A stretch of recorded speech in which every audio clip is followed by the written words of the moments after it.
Bismillahirrahmanirrahim. Assalamualaikum warahmatullahi wabarakatuh. Bismillahirrahmanirrahim. Alhamdulillahirabbil alamin. Wa bihi nasta'in ala umuri dunya waddin.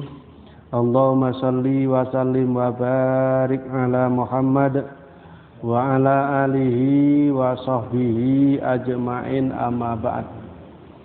Fa inna astaqal hadits kitabullah wa astaqal hadi Muhammadin Rasulillah sallallahu alaihi wasallam, wa syarrul umuri muhdatsatuha wa kullu muhdatsatin bid'ah wa kullu bid'atin dhalalah wa kullu dhalalatin finnar.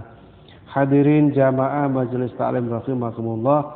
Alhamdulillah, kita syukur dumateng Allah Subhanahu wa taala atas sedaya nikmat ingkang kaparingaken dumateng kita sami. Mugi-mugi sedaya dados sarana kita taqarrub dumateng Allah Subhanahu wa taala sehingga Allah kersa paring pinten-pinten nikmat ingkang sanes.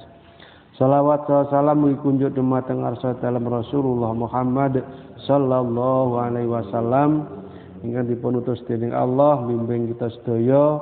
Mugi-mugi kanthi panggulawantaipun Rasulullah kita saged nderek tindak lampahipun akhiripun kantuk syafaat fi yaumil kiamah. Salajengipun monggo kita miwiti pengawasan kita wonten dalem menika kanthi wawasan basmalah sarangan. Bismillahirrahmanirrahim. Tasik bab takwa. Bab kang nerangake masalah takwa. Ada yang mengartikan takwa itu wedi. Ada yang mengartikan takwa itu hati-hati.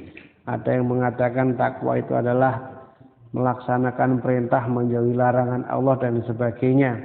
Yang semua itu enggak ada yang salah, semua itu benar. Karena itu termasuk isi daripada takwa itu sendiri. Kemudian pada minggu yang lalu kita telah sampai kepada ayat yang menjelaskan tentang ketakwaan itu, atau perintah Allah tentang takwa. Di antaranya yaitu surat An-Nisa, ya ayyuhalladzina amanu taqullaha wa qulu qaulan sadida. Niki ya Allah, wahai wong-wong mukmin, sampeyan niku takwa kabeh nang Allah lan ngomongo utawa nek ngomong sing bermutu, qaulan sadida, yang punya pengertian, punya apa istilahnya mauidhah, punya kepentingan. Nah, kalau kita ngomong sing gak enek gunane ora usah. Apa meneh ngomong sing calone dadi masalah. Itu enggak perlu. Qaulan sadida, ucapkan atau berkatalah dengan perkataan yang berbobot, yang mempunyai nilai atau yang bermutu. Kemudian kalau kita orang-orang yang bertakwa ini dijanjikan oleh Allah, wa may yattaqillaha yaj'al lahu makhraja. Sapa-sapa sing takwa nang Allah, kabeh urusane mbuh cilik, mbuh gedhi, mbuh angel, mbuh gampang, iku semua akan dibuatkan oleh Allah solusi yang diperlukan. Niku janjine Allah Subhanahu wa taala. Sapa-sapa sing takwa nang Allah, ya ja'allahu, mongko Allah bakal ndadekake lahu kanggone wong kuwi mang makhrajan ing makhraj, jalan keluar utawa solusi. Yang pertama, wa yarzuqhu min haitsu la yahtasib, lan aweh rezeki saking arah sing gak enek sing ngerti, utawa ngekai rezeki sing tanpa hitungan. Allah itu nek ngkai gak usah hitung-hitungan. Nyoh ngono. Jadi gak dihitung karo Allah. Beda mbek awake dhewe. Ngkai saiki do hitung. Kadang-kadang awake dhewe ngkai saiki utawa ngombe mbok aqua sak gelas, muga-muga oleh ganjaran kok nggone Allah bisa mlebu swarga gara-gara ngombe sak gelas. Ya muga-muga ae, tapi kira-kira apa ya cocok nih. Hitung-hitungane sak gelas kok njaluk swarga iki kan ya gak patek titis. Ini Allah nggak pada hitungan, orang gampang ngitung. Neng kaya dikei sak butuhe sak cukupe iku Allah. Layah tasib yora kenek diperkirakan teko endi ku dalane. Kadang apa ya bingung. Wis cara pikiran notok jedok wis gak iso mikir maneh aku kira. Ternyata karena Allah udah dikene jalan keluar saiki diputer saiki wis seru. Niki. Terus wa qala Allah taala in tattaqullaha yaj'al lakum furqanan. Sampai nek takwa nang Allah akan menjadikan buat kamu semua furqanan, kepinteran, kecerdasan, kepandaian untuk bisa membedakan mana yang hak, mana yang batil dan siap untuk melaksanakan. Itu takwa. Jadi umpamane kadang-kadang awake dhewe iku men eruh iki barang elek, iki barang apik, iki sing hak, sing batil, tapi justru sing batil kuwi sing dilakoni. Iki nek ilmu pendidikan niku bocah dian iki. Gurung dewasa. Ini wa yukafir angkum sayiatikum ditambah maneh karo Allah di samping sampeyan iku dadi wong pinter tur siap melaksanakan, Allah akan menghapuskan semua kesalahan-kesalahanmu. Wa yaghfir lakum ditambah maneh diampuni dosa-dosamu. Nah, ini sangat-sangat perlu bagi kita sekalian. Jadi kalau kita bertakwa kepada Allah, ya kuncinya takwa niku wae. Yang isine takwa niku melaksanakan perintahnya Allah, menjauhi larangannya Allah. Nah, itu semuanya isinya adalah takwa. Dan itu kalau kita kerjakan, semua urusan kita kan diurusi oleh Allah. Apapun yang kita minta kan diberikan. Gak usah pun kita minta, langsung diberikan oleh Allah. Sebelum kita minta, Allah sudah memberikannya.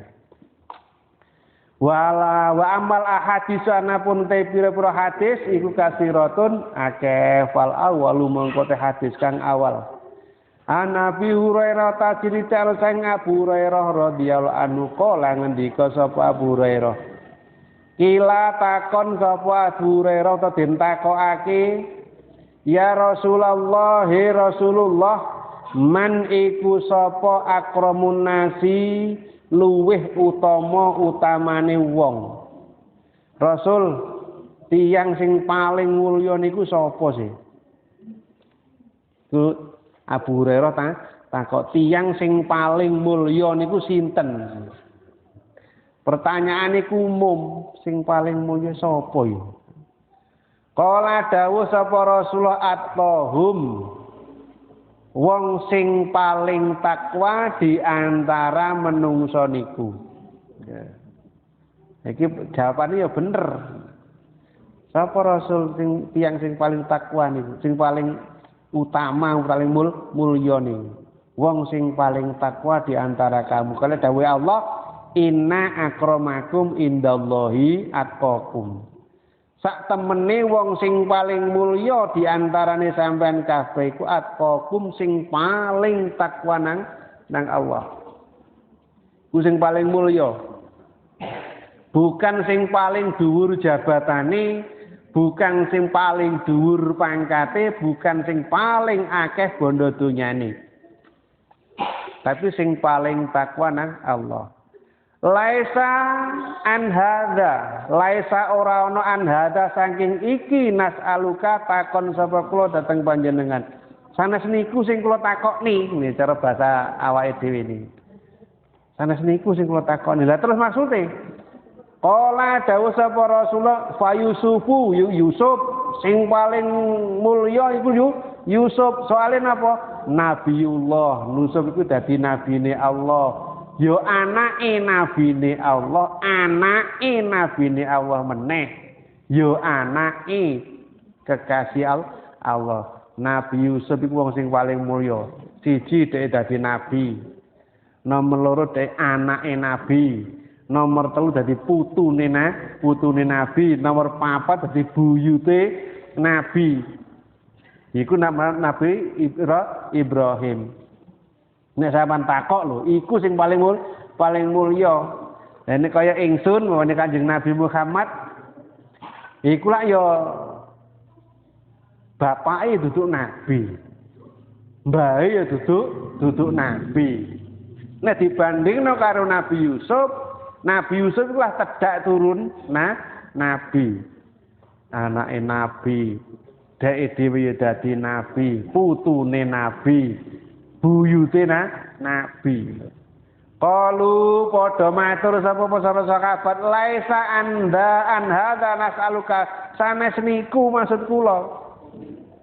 Mboten niku sing kula maksud pertanyaan sinten sing paling mulya niku, mboten niku. Nek niku kula pun sumerep karuan niku. Lah sing mbok takon iki sing ndi to? Kala njawab sapa Kanjeng Nabi, fa'an ma'adinil arabi tas'aluni. Fa'an ma'adinil arabi onto saking keturunan wong Arab tas'aluni takon sapa ingsun ing sira. Takon sapa sira ing ingsun. Lha apa sing mbok takoni keturunane wong Arab ngono piye? Nek iku sing mbok takokne khiyaruhum fil jahiliyah. Wong sing paling apik ning mangsane jahiliyah khiyaruhum fil islami ya wong sing paling apik waktu dhek ning Islam. Idza faquhu nalikane wong kumang paham tenan karo hukum-hukum Islam atau syariat Islam. Wa hukiya kasra ai alimu ahkama syar'i tegese wong sing paling pinter paling ngerti hukum-hukum syarak. Nek sing mbok takoni men keturunan Arab golek ana wong sing paling apik sadurunge masuk Islam sapa? Berarti Kanjeng Nabi dhewe lak nggih ya. Kanjeng Nabi zaman jahiliyah aja meneh kok sifate hormat nang nggone berhala. Eruh berhala tok moh. Lho lha wis ah. Tapi gurung mlebu Islam soalnya gurung diangkat dadi nabi mbah-mbahe jek musyrik dan lain sebagainya. Tapi Kanjeng Nabi gak tahu istilahnya menghina orang musyrik, gak tahu apa melok-melok wong musyrik. Dia menjauh dari kemusyrikan walaupun belum ada larangan tentang itu. Kemudian enggak pernah mencaci maki Tuhannya orang-orang musyrik itu. Ya moh nyedek. Khiyarum fil jahiliyah golek ana wong sing paling apik mangsa jaman jahiliyah. Terus maneh khiyarum fil islami wong sing paling apik waktu ning gone Islam. Ya Kanjeng Nabi dhewe lha nggih. Idza faquhu nalikane wong kuwi mang paham pelaksanaan syariat-syariat Islam. Jadi antarane fakih karo alim niku arti sekilas niku padha. Fakih niku artine paham, nek fahim ya paham, alim ya ngerti. Cuma nek fakih niku paham, tur ngerti dan dilaksanakan. Jadi lebih mendalam, lebih napa ngarani umum tentang fakih ketimbang alim utawa fahim. Jadi idza faquhu nalikane wong kuwi mang fakih tentang hukum-hukum syariat, paham betul dan mau melaksanakan. Golek ana iki Abu Hurairah. Sapa kuwi? Ya ra enek maneh kejaba Rasulullah waktu dhek jahiliyah, zaman jahiliyah iku ya wong sing paling apik sampai disebut dengan kalimat Al-Amin deh. Julukan sing kei iku mung ora sapa-sapa ning masyarakat sekitar Arab jahiliyah niku. Muhammad itu Al-Amin. Orang yang bisa dipercaya. Kemudian ketika beliau mengemban amanah dari Allah berupa risalah Islam, dia adalah manusia terbaik di masa itu. Sampai akhir zaman menjadi orang terbaik. Bahkan kepada tingkatan angket. Dari angket orang-orang non-Islam disuruh memilih 100 pemimpin dunia. Siapakah pemimpin dunia di antara 100 ini yang terbaik menurut survei semua masyarakat, baik yang seagama atau yang tidak seagama? Semua mengakui Muhammad telah orang terbaik. Yang paling berhasil. Ya. Dari pejuang-pejuang atau pemimpin-pemimpin yang melaksanakan atau yang menyebarkan ide-ide kebaikannya. Hanya memerlukan waktu 23 tahun. Itu pun dibagi 2 tahun 12 tahun di Mekah, 10 tahun di Mekah, kemudian di Madinah, selebihnya di Madinah. Cukup 23 tahun. Dunia sudah diwarnai dengan warna perjuangan beliau. Nah, kemudian kalau kita bandingkan dengan negeri kita, 77 tahun belum bisa mewarnai bangsanya sendiri. Pendidikan yang ada di negeri kita sendiri belum bisa mewarnai bangsanya. Ini dibandingkan Rasulullah ya gak banding. Rasulullah dunia sudah diwarnai pendidikan Islam di sana. Bahkan rata itu semuanya. Bukan sekedar di Arab toh, ya, tapi di seluruh dunia. Sampai hari ini pun masih berkembang terus, nggak pernah mati. Berbeda dengan yang lain. Yang dulu yang digembor-gemborkan dulu adalah sosialis, ya. Pendidikan sistem sosialis, ada sistem komunis dan lain sebagainya. Itu cuma biar itu bariku redup nih. Saya kira gak payu wisan. Tapi Islam tetap payu, laku terus menyebar. Ini adalah keberhasilan dari seorang pejuang Muslim yang namanya Muhammad. Nabi Umar bin Khattab jatuh pada pilihan yang ke-60 dari 100 pemimpin. Ya. Bahkan disurvei di Indonesia, Nabi Muhammad di bawah Zainuddin MZ, ya jadi guyon. Jadi guyon. Nomor 10 di bawah Zainuddin MZ. Pilihlah pemimpin yang paling Anda sukai dan paling berhasil memperjuangkan idenya. Soekarno, terus sudah masuk Zainuddin, Rhoma Irama bareng masuk. Nabi Muhammad lho kok nomor 10. Isore Zainuddin MZ. Nah, akhirnya dadi guyon sing niku terusan. Lah sing gawe angket niku sinten niku? Ariswendo Atmawiloto. Iku terus dihukum sih kok wonge. Lah aku lho gawe angket. Saya itu ingin tahu kecintaan umat Islam kepada Rasulullah Muhammad itu kayak apa. Ternyata Rasulullah itu di bawah Zainuddin MZ. Jadi guyon dunia mengakui dia adalah nomor 1. Tapi Indonesia mengakui Muhammad itu nomor 10. Ning ngisore Zainuddin MZ itu dadi guyon walian. Niku terus kula aku niku dijak demo, ayo demo. Lah demo sapa? Ya demo angket iki nang koran iki. Lah iki lho wong angket iku pengen roh jerone keyakinane wong Islam tentang Nabi Muhammad itu dia itu jatuh ke nomor berapa, apa nomor 1 yang paling dicintai, paling berhasil. Nah, wong Indonesia milih iki. Umat Islam itu yang dipilih itu Soekarno, bukan Rasulullah Muhammad. Maka keimanan umat Islam di Indonesia kepada Nabi Muhammad itu sebatas ini. Lah apa wong ora salah kok. Tapi mereka akeh sing demo terus akhirnya Arswendo dihukum. Iki guyu ae dihukum. Lah iya. Aku iki pengen jajaki keimanane wong muslim Indonesia. Lah kok malah pempek aku dihukum jadi goyok niku. Nah niki maka di sini khiyarum fil jahiliyah, khiyarum fil Islam idza faqahu. Ini pun juga demikian, ya. Kalau kita memilih pemimpin dan sebagainya diarahkan oleh Rasulullah, coba kamu cari orang yang terbaik, yang paling paham tentang Islam. Walaupun semuanya itu orang Islam dijejer, Coba kamu cari orang yang paling fakih tentang Islam. Bukan cuma sekedar paham. Enek sing paham tapi gak gelem melaksanakan, enek. Tapi yang paling fakih, paham, tur ngerti dan siap melaksanakan dengan resiko yang harus ditanggung. Iki dilungkas sampai di pilihan loh nih. Ya. Jadi ini diarahkan oleh Rasulullah. Katakanlah sebelum terjadi pemilihan ini, katakanlah kita itu orang buta. Coba kita kembali ke sini. Rasulullah ditakoi, Rasul yang sing paling mulya niku sinten?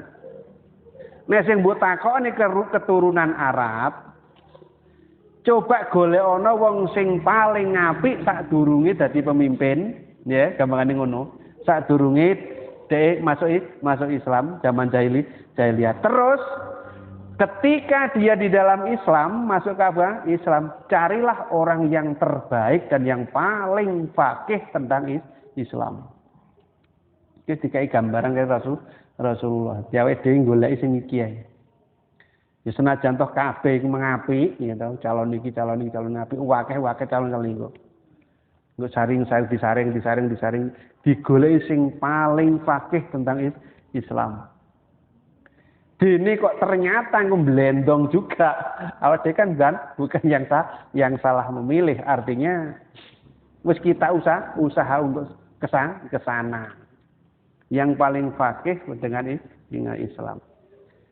Fakih niku napa? Alimu ahkama syar'i wa amalahu. Paling mengetahui hukum-hukum syarak dan mau mengamalkannya. Kadang-kadang enek sing ngerti hukum syarak tapi gak gelem melaksanakan. Utawa iwuh pekewuh nek nglakoni. Asani kure hadis kang nomor 2 an Abi Said Al-Khudri. Diceritakno sang Abu Said Al-Khudri radhiyallahu anhu. Anin Nabi saing Kanjeng Nabi sallallahu alaihi wasallam qala dawuh sapa Kanjeng Nabi. Inna dunya sak temene donya iku khulwatun wa manis lezat ya, nyenengni. Khadiratun tur indah. Wa inna Allah lan satune Gusti Allah iku mustakhlifukum. Paring kekuasaan sapa Allah ing sira kabeh fiha ing dalem donya. Bayang dulu mongko ningali sapa Allah kae kaya apa tak maluna. Padha nglakoni sapa sira kabeh. Fataku mongko takwa sira kabeh dunya ing donya. Wataku lan takwa sira kabeh anisa ing kaum ibu utawa para wanita. Fa inna awala fitnati bani Israila. Sak temene awal utawa pertama fitnah yang terjadi ning Bani Israel iku kanat ana apa ya fitnah iku finnisai ing dalem masalah wong wadon rawuh riwayatan ing hadis sapa muslimun Imam Muslim iki nek disebut Rasulullah wong wadon dadi fitnah iku kanggone wong lanang tapi nek dipahami kebalik wong lanang kuwi dadi fitnahe wong waduh iku padha. Artinya soalnya Rasulullah iki sing dijak omong ketika itu kaum bapak. Makanya Rasulullah dawuh niku wong wedok iki dadi fitnah kanggo sampean kabeh kan ngono. Umpamane Rasulullah iku ngomong karo jamaah wedok, mesti Rasulullah ngomongne eling wong lanang kuwi dadi fitnah sampean kabeh. Lah ngono ah. Jadi disebut lanang wedok pun katut ngono. Aqimi shalah tegakkan salat. Iku apa yang lanang tok? Ya ora yang wedok. Tapi nek sing disebut wong wedok wong lanang gak katut. Lah ngono. Iku mangkane dadi lailane wong Jawa. Wong wedok kuwi swarga nunut neraka katut. Mangkane saiki diengkel ndak arek-arek. Gak iso nyapong padha-padha usahane kok manut apa nunut rumangsamu apa tenang pare swarga nunut neraka katut kenaken men. Saiki Rasulullah dawuh inna dunya khulwatun. Nah, dunya kuwi bagi sebagian orang memang rasanya itu lezat Turin indah bagi sebagian orang. Jadi tapi mayoritas tapi hampir semua orang itu lantaran hidupnya emang di dunia nggak enak ceritane wong sing nolak donya. Kabeh butuh bondo donya. Cuma kadang-kadang enek sing dunia itu nggak mempengaruhi keimanan dan ibadahnya, ada yang dunia itu sangat mempengaruhi kualitas iman dan ibadah seseorang. Ya. Makanya iki karo Allah diomongne karo Rasulullah diomongne dunya utawa donya kuwi lezat sekali. Makanya saking lezate akeh wong menikmati senikmat-nikmatnya, sebanyak-banyaknya menikmati harta benda. Khadiratun tur indah. Makanya karena keindahan dunia ini banyak orang yang nyantai, banyak orang yang bersenang-senang, banyak orang yang rekreasi di dunia ini. Saking senangnya, saking indah, saking bahagianya ketika rekreasi, sehingga suatu saat dia lupa akan ditinggalkan semua ini. Ya, maka kalau sampainya Dewi Ngenani ceramai sinten Khalid Basalamah. Ini waktu menerangkan hadis ini. Orang sekarang ini yang paling bodoh itu orang yang mengumpulkan harta benda. Dimulai dari belajar, sekolah dasar, sekolah menengah, sekolah kuliah tambah lagi kuliah S1, S2, S3 sampai jadi mbuh pira titele. Setelah itu punya pekerjaan bagus, punya penghasilan bagus, dilumpuk nih. Mbosan wis suwakeh ditinggal mati, sitok pun ada digawa. Coba, apa yang dibawa ketika masuk ke liang kubur? Enggak ada. Cuma kain itu. Nah, terus usaha selama hidupnya itu untuk mengumpulkan itu apa? Sampai kadang-kadang lupa dengan ibadah kepada Allah. Kalau umat Islam lupa. Tapi enggak ibadah. Terus pembahasan wis entuk ditinggal. Berbeda dengan amal soleh, berbeda dengan ilmu. Nek wis entuk diamalkan digawa balik mulai. Dingi sangu ning kono berbeda. Lah ini kadang kan mayoritas kan orang bodoh ya. Goblok diusahno sampai entek biasa pirang-pirang donge wayah mati kok ditinggal kabeh. Sitok ora digawa, montore ra digawa, sepeda ra digawa, jam tangan ra digawa, sembarang kalau gak digawa. Ini kadang apa? Memandang ke dunia itu adalah manisnya, lezatnya dan indahnya. Tapi nggak pernah memandang ini kalau nanti saya kejar sampai saya dapat, terus untuk apa? Untuk apa? Kita nggak tahu. Jadi akhirnya terus menjadi orang yang paling menyesal. Di samping itu pun kadang-kadang yang kita tinggali harta benda itu pun belum tentu becus ngeramut. Kadang-kadang malah bacaan sadulure.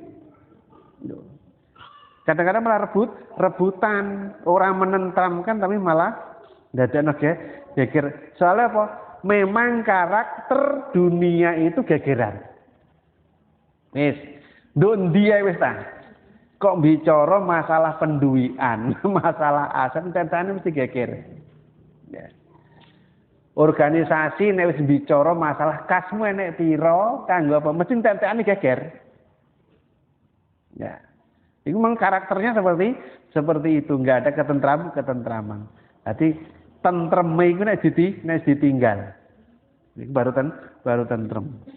Jadi inna dunya khulwatun khadiratun dari Rasulullah. Dunya kuwi lezat, tur indah. Wa innallaha mustahlifukum fiha. Dan Allah menjadikan kamu sebagai pengelolanya di situ. Ya. Ketika kita diberi kekuasaan oleh Allah untuk mengelola dunia, Allah perhatikan bagaimana kamu mengelola dan memanajemen dunia ini kayak apa. Itu diperhatikan oleh Allah. Kadang kala nek sampai lali ya karo kewajiban nang Allah. Bahkan belas memang enggak butuh nih kuwi. Sing penting aku seneng wae. Itu diberi diteliti kalau Allah. Makanya Allah peringatkan lewat tulisan beliau Rasul, fataku dunya. Hati-hati karo dunya. Ketoke nyeneng tapi barbarane nglarak nih. Iku dunya. Ketoke nyeneng nih. Awake dhewe duwe duit, umpamane lho iki duwe duit. 5 juta. Ya. Terus ngejak anake, ngejak bojone rekreasi. Iku jelas iki seneng iki. Rekreasi nang ndi kono sing nyeneng nih, sing apik. Kira-kira kok muliye sing diolehi iki apa? Lho kono seneng-seneng. Ya tuku jajan, tuku mangan macem delok hiburan seneng. Engko muliye mesti lara kabeh awake. Piye? Nduk kono alah wis remuk awakku malahan. Kesel aku. Melaku tok, tapi ketika kita berjalan di situ enggak merasakan bahwa kita itu capek. Tapi bosan barbarane mesti lara kabeh, duit entek, ya dah. Bensin entek. Kesel kabeh. Kate pijet engko ya tambah duit maneh. Gurung liyane. Dan entek-entekane mesti seperti itu. Makanya Allah berhati-hatilah dengan dunia. Entek-entekan itu enggak nyeneng nih. Tapi kalau ketika dunia itu kita manage, kita atur, kita olah menjadi sesuatu yang bermanfaat bagi kita untuk masa kematian kita, ini akan mengakibatkan ketentraman, enggak capek, enggak mikir soalnya. Ya wis, iki dijaluk karo Allah nyah. Kata sing dhewe ngene iki lho. Enek wong telu sing gundul, enek sing buduken, enek sing wuta enek. Dadi kula niku tiyang wuta miskin, mboten gadah napa-napa njenengan kula namung pasrahken Allah, Allah bantu kali jenengan sing nek menawi purun bantu. Dhek ngenangen wong sing wuta. Aku mbiyen yo ngene. Gak duwe apa-apa saiki oleh rezeki kanggone Allah dikai kambing sak penikean. Pun sampean jiko sing pundi sampean senengi. Pun sampean gowo kabeh sing ndi sampean senengi. Gak mikir dek. Ya. Sing dipikirno kalau nanti saya enggak bisa memanage nikmat dari Allah berupa kebendaan harta benda sekian banyak ini dadi masalah nanti bagi saya. Monggo sampean jiko sing pundi sampean senengi. Sampeyan milih-milih dewi. Sampeyan tinggal pira monggo lah. Wong kula nggih mboten istilah nganak nih, tapi eneke manak-manak dewi wedhus niku. Nah, akhirnya apa? Lantaran orang ini menganggap harta itu bukan sesuatu yang menyenangkan, tapi hanya sarana sedikit yang bisa mengantarkan kepada kebahagiaan. Dia senang aja kayak wong gak mikir. Akhirnya karena Allah dibalekne maneh. Plek. Oh berarti wong iki kuat. Tak tambahno kuat. Nganu kula niku namung dikengken kali Allah ken nguji jenengan ternyata kuat. Monggo sampean rawat mawon harta panjenengan. Enggak mungkin Allah merugikan kita. Dan kita enggak mau mikir tentang itu. Jadi beban kita lepas. Ketika kita bertakwa kepada Allah, semua beban kita dilepaskan oleh Allah. Nah, semua kesulitan kita akan dipermudah oleh Allah. Semua persoalan kita akan diuraikan oleh Allah. Makanya fattaqud dunya, berhati-hati dengan dunia. Wattaqu lan wedya sira kabeh hati-hati neh karo para ibu sing ibu ya ngono hati-hatin karo wong lanang. Nek wong lanang hati-hati karo kaum ibu. Inna min azwajikum wa auladikum aduwal lakum. Sak temene bojomu karo anakmu kuwi kadang-kadang malah dadi musuhmu. Niki kadang-kadang dadi musuh, kadang-kadang dadi fitnah bagi kita. Wong lanang yang ngono kaum ibu sing ndamung ibu kadang-kadang bapaknya arek iku dadi musuhmu yo kan. Ngono.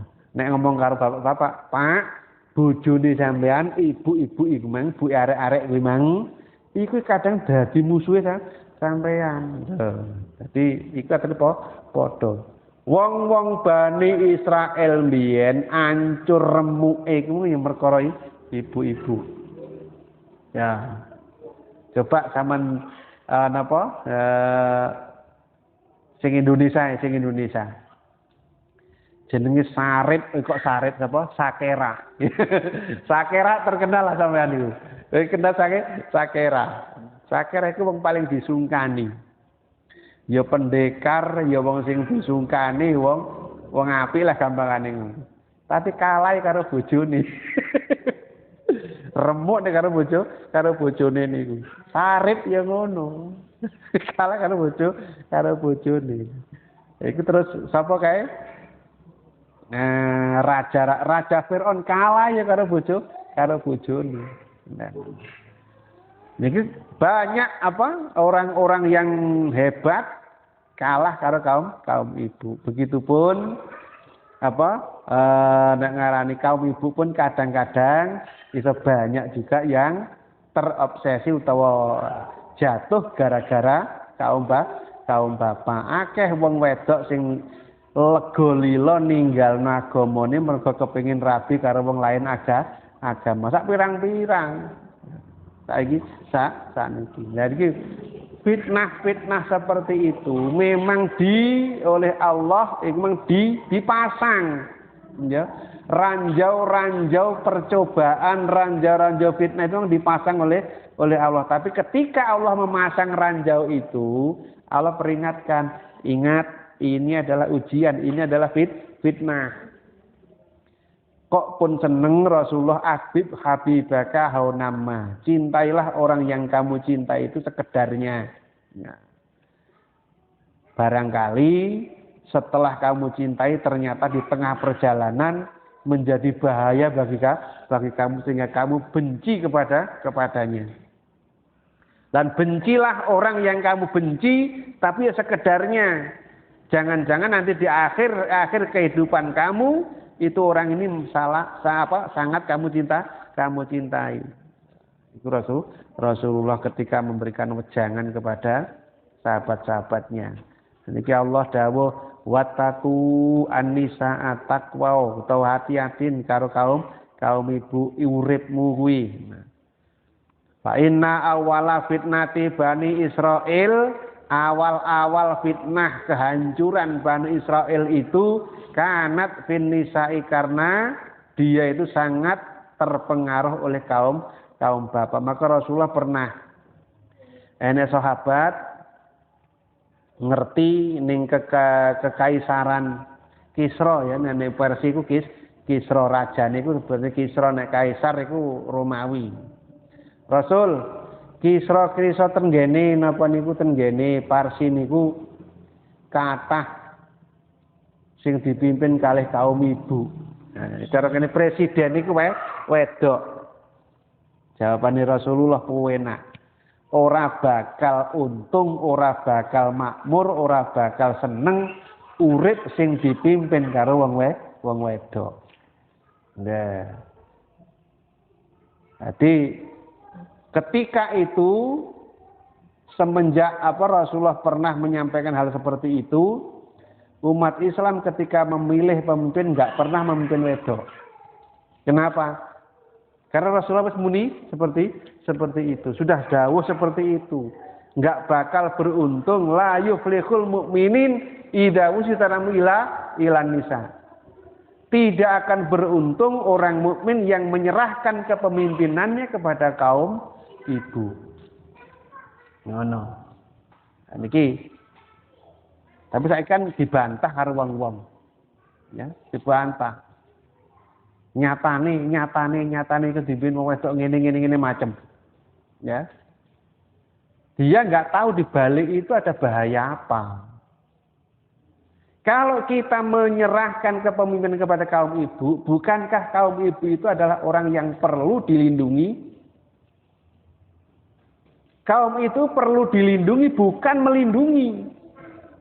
Kemudian semua anggota tubuh kaum itu bahkan sampai kepada tingkatan suaranya pun itu menjadi aurat.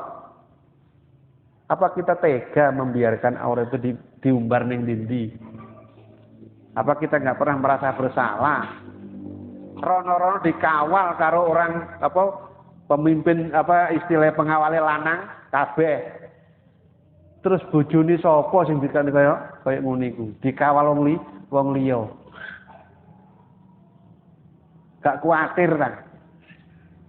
Nah, pamane nduk kene iki kepala dusune wedok umpama.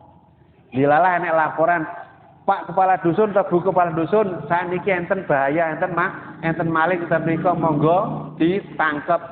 Dilalah kepala dusunnya wedok ayu sisan, kira-kira nyekel maling penyekel kepala dusun minggu. Ayo dadi repot kabeh dong.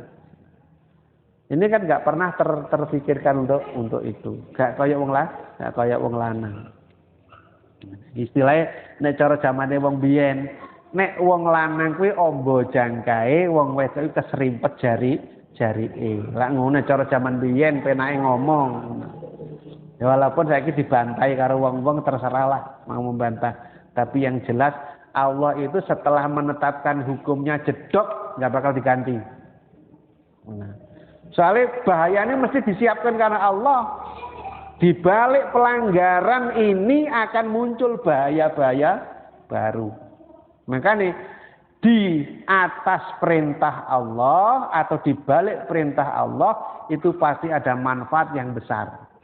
Di balik pelanggaran hukum-hukum Allah pasti ada bahaya yang akan dihadapi dan lebih besar lagi. Walaupun banyak orang menyetujui ya iki wis rencanane kan kudune iki diganti wedok gubernur wis enek wedok, bupati wis enek wedok, camat wis enek wedok, iki sing gurung kan wis sing winginane ya presiden wedok Indonesia. Kan di wedok nih maneh kira-kira ngono.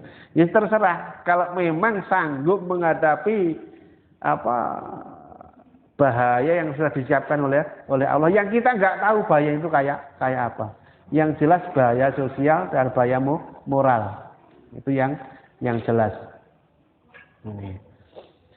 Asali sute hangeping telu an Ibnu Mas'udin sang Ibnu Mas'ud radhiyallahu anhu anna nabiyya sunni Kanjeng Nabi sallallahu alaihi wasallam iku kana ana sapa Rasulullah iku yaqulu ndonga ya Rasulullah Allahumma ya Allah inni sak temene ingsun iku as'aluka nyuwun sapa kula dhateng panjenengan al huda ing hidayah wa tuqa lan ketakwaan wal afafalan kesucian atau keprawiran wal ghina dan kekayaan lahir lan batin iku dongane Rasulullah. Ya Allah kula niku nyuwun dhateng panjenengan paring hidayah kamangka Rasulullah iku enggak usah njaluk wis dikai hidayah dan siap melaksanakan. Ngono Rasulullah sing njaluk kok. Soalnya kadang-kadang kita diberi hidayah lantaran hidayah itu enggak kita pelihara dengan baik, kita dicabut lagi. Contoh nih, kita dilahirkan oleh Allah di lingkungan orang Islam. Artinya, hidayah itu sudah diberikan kepada orang tua kita. Karena kita hidayah yang diberikan oleh Allah kepada orang tua kita, diturun kepada anak dan anak kita ternyata enggak memelihara hidayah itu akhirnya lepas dari Islam. Ya, makanya Rasulullah khawatir hidayah yang telah diberikan oleh Allah itu lepas lagi. Khawatir. Terus waktu kok ya Allah tulung jenengan paringi kula niku sifat takwa atau ketakwaan datang panjenengan. Takwa bisa melaksanakan perintahmu ya Allah, menjauhi laranganmu. Karena kadang-kadang kita diberikan ilmu oleh Allah, diberikan hidayah oleh Allah. Dulunya kita pernah bertakwa kepada Allah, tapi setelah mendapatkan sesuatu yang menyenangkan, lali dengan ketakwaannya. Dhisik sapa masjid ngaji. Mboten dadi lurah belas gak nyabani masjid. Sapa komplek dadi guyon malah. Ya. Dadi kafe. Saiki nek apa nyanyian apa mangku purel ta apa kuwi? Iya. Masalah rek. Apa gak enek judul liyane ngono piye iki. Ini kadang-kadang sifat atau perilaku yang dulunya takwa karena ada sesuatu yang menyenangkan karena sifatnya duniawi sing indah dan lezat tadi, lupa dengan takwanya, tertinggallah takwa itu. Nah, bahkan sampai kepada tingkatan agamanya pun ditinggalkan. Wal afafa dan sifat kesucian dan kewibawaan keperwiraan, ya. Sifat-sifat itu mungkin kita hidayah sudah dapat, kita ketakwaan juga dapat. Tapi sifat-sifat apa jelek kita itu nggak hilang-hilang. Nah, ini yang dikhawatirkan oleh Rasulullah. Lamun Rasulullah ini dijaga karo Allah kabeh, ini dipandang oleh orang non Islam ku salah kabeh Rasulullah kok. Apa meneh awake dhewe ya ta. Rasul duduk, Nabi duduk, ulama duduk. Ya mesti kebek karo kejelekan niki awak dhewe. Lah makane awak dhewe usaha gak pun resik banget, sak enggak ngurangi lah ya. Ngurangi sifat kejelekan-kejelekan kita. Walghina dan kekayaan ya Allah kula nyuwun datang panjenengan kekayaan lahir lan batin. Kadang-kadang lahirnya kita kaya tapi batin kita sangat miskin, tahu ya. Kadang-kadang miskin miskin kekayaan harta benda, tapi batin kita itu sangat kaya. Nah, kalau dia jadi nyanyian karo Rhoma Irama kok walaupun miskin harta tapi kaya hati kok piye kok nyanyiane kae. Ya, aku gak peduli aku kekayaan harta benda gak peduli nek miskin hati iki sangat bahaya. Tapi yang penting kaya hati. Lagi sing dianggap Rasulullah jangan-jangan kalau nanti saya itu diberikan kekayaan tapi hati saya sangat menangis. Saiki akeh wong bingung mergo banyak kekayaan tapi nggak bisa menenteramkan jiwanya. Ya, gak menenteramkan jiwanya akeh wong sing sambat. Biyen gambar aku nek aku duwe akeh, duwe kekayaan iku tentrem ayem. Ternyata enggak. Malah bingung, malah enggak bisa turu. Sampai digolekno apa kae. Ben iso turu lelap atau apa pil tidur kuwi sampai seperti itu. Saking gak tenangin. Kenapa? Memang seperti itu karakter dunia itu seperti itu bukan menenteramkan, tapi akan membuat masalah.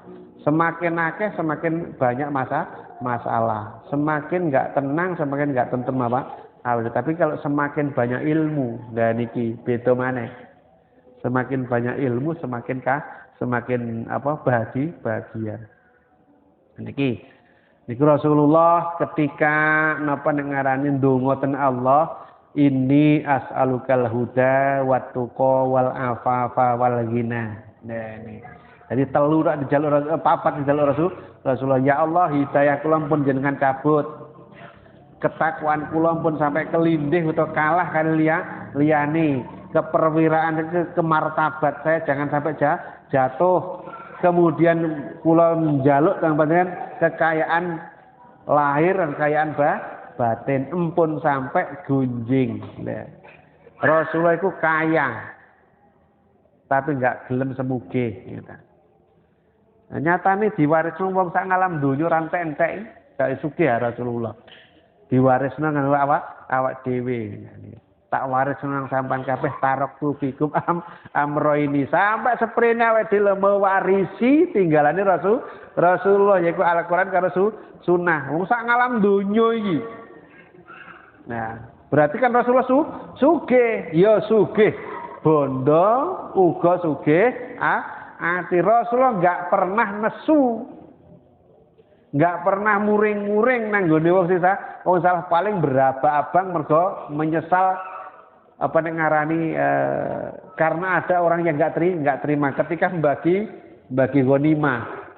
Ada orang yang pasukan Nyar iku dikai luwih akeh ketimbang pasukan lawas. Nah, sing pasukan lawas iki gremeng. Iku jenenge radil Rasul kaya ngoten niku. Lah nek aku gak adil, sapa sing iso adil ning alam donya iki? Tapi Rasulullah kan beraba. Kecewa karo unine wong ki mang. Mbacane digenahne karo Rasulullah. Ini lho rek. Iki wong tak kei 2 kali lipat karo sampean. Bukan berarti aku istilahnya menganggap sampean iku gak berguna. Iki wong iki tas mlebu Islam. Perlu wong iki dikei luwih mergo siji bagiane mualaf. Wong sing baru masuk Islam, nomor 2 bagiane pasukan tempur. Nah, sampean tak semego sampean wong Islam wis suwi, uga dudu mualaf maneh, sampean itu bagian sitok iki tak bagi loro iki mergo siji enek bagian mualaf karo bagian pasukan. Kok sampean muni gak adil kok diceritani. Mboten dikenal lagi njaluk sepura ngapunten Rasul kula mboten sumerep nek niku wau ternyata pasukan sing tas mlebu Islam. Dan niku Rasul gak muring-muring tapi digenah nih. Lah niku. Rasulullah maksud beda mbek awake dhewe. Ora disalahne dilingne malah nesu nek awake dhewe gitu. Nah, dilingne nesu. Ngeten lho carane. Alah kowe iki ngomong ngopo? Tukang mbok warai. Ini kadang-kadang seperti itu. Bagi Rasulullah sallallahu alaihi wasallam awake dhewe niku sak enggak-engake kok pun enggak iso ceples mengikuti jejak Rasulullah, tapi dengan selalu mempelajari tinggalane Rasulullah, kita sedikit demi sedikit akan sampai ke sana. Kalaupun belum sampai kepada notok jedok sampai awake dhewe sempurna, sanggak-enggae dalam perjalanan pelaksanaan kita mengkaji kitab-kitab yang diwariskan oleh Rasulullah, kita termasuk orang yang jihad. Ini sing paling penting. Ketika kita masih berjalan, ora kok wong sing mati perang tok kuwi disebut sabilillah. Budal perang dilalah di tengah embong gurung perang iki. Ceblok teko kendaraan mati. Lah iki mati syahid. Awake dhewe ya ngono. Sadurunge awake dhewe bisa mengamalkan isi hadis ini, perjalanan mempelajari ini pun jihad. Kalaupun kita mati, kadang mati syahid walaupun namanya syahid ukhrawi. Ini hadirin jamaah rahimakumullah, kula kinten sampeyan kemawon pengawasan kita untuk dalika angsal kali hadis, mugi-mugi sedaya hadis ingkang kita pelajari niki dadosa ilmu manfaat kangge kita lan saged kita amalaken sehingga yaumil kiamah kita kantuk pengakuan dari Rasulullah dan syafaat dari Rasulullah sallallahu alaihi wasallam. Lan mugi tetep kandasan hamdalah alhamdulillahirabbil alamin. Assalamualaikum warahmatullahi wabarakatuh.